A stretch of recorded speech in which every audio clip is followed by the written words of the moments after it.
You know, in Matthew chapter 13, the Bible compares us to dirt, to soil. And that's an interesting comparison because it really is saying to us, are you wanting to take control of your life? And I think if we're going to be successful in life, we need to be prepared to take control of our life. Let's see what the Bible has to say. Matthew chapter 13, starting in verse 1. On that day, Jesus went out of the house and was sitting by the lake. And this lake, it's the Sea of Galilee, but if you ever see it, it's a lake. And such great multitudes gathered to him that he got into a boat and sat down, and the whole multitude stood on the shore. And he spoke many things to them in parables, saying, pay attention. And I love the way Jesus opens that.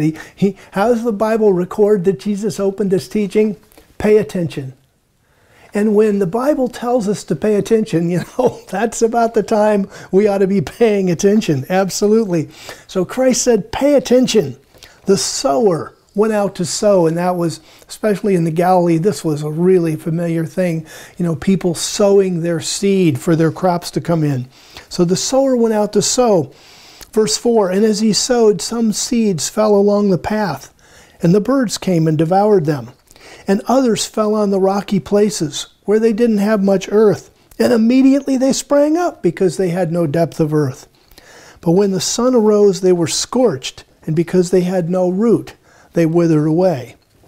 Verse 7, and others fell among the thorns, and the thorns grew up and choked them, and others fell on good ground and yielded fruit, some 100-fold, some 60, some 30.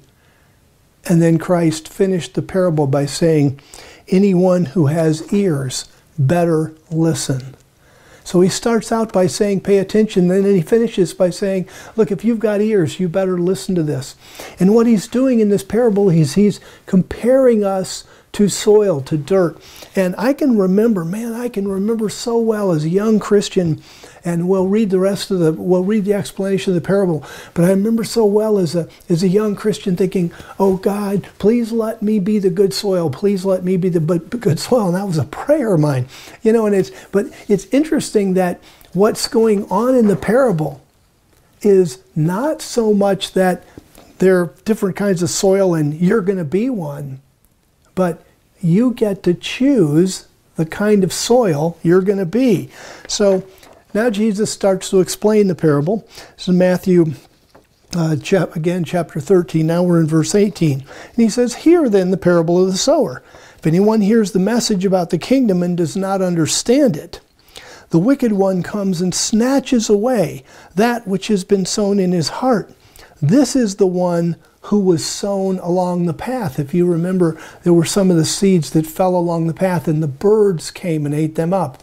And he says, you know, those guys, they're the ones that, they heard the message okay, but then they just didn't understand it, and they walked away, and the evil one came, and eventually they couldn't even remember what they were taught.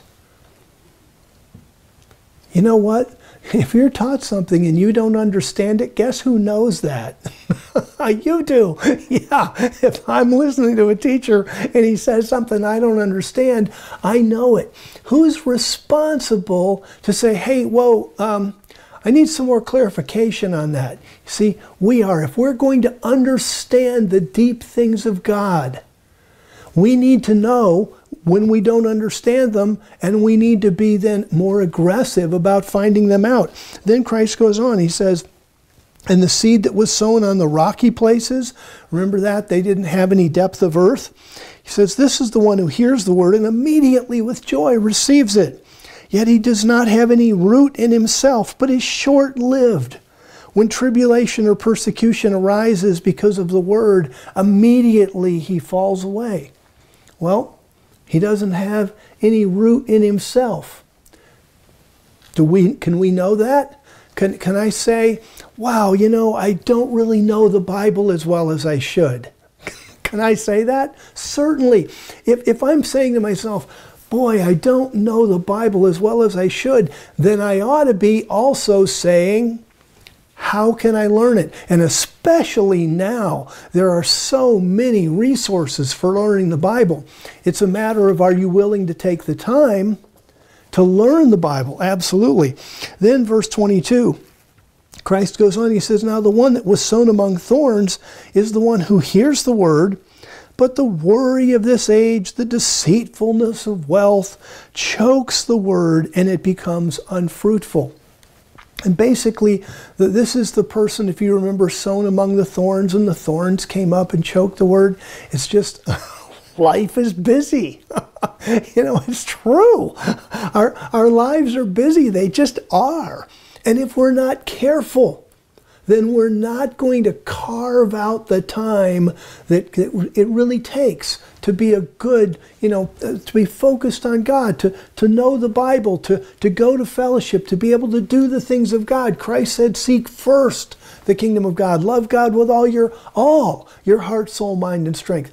See, these are decisions that we make. The interesting thing in the parable, and then he goes on about the good ground, verse 23. I'll finish the sentence in a second. The one who was sown on good ground, this is the one who hears the word and understands it, who indeed bears fruit and yields, some 100-fold, some 60, some 30. What I want to emphasize in this teaching is you aren't a specific type of ground. It's not like when you were born, God said, look, there's rocky ground. Look, there's a guy in the thorns. No, it's as we get to grow in the Word, we make the choice about what kind of soil we're going to be. Are we going to take time to pray? Take time to learn the Bible. Take time to fellowship with others. Or are we going to let the worries of this world, or are we going to let riches get in our way to where we lose our focus? Maybe, we spend too much time, doing whatever.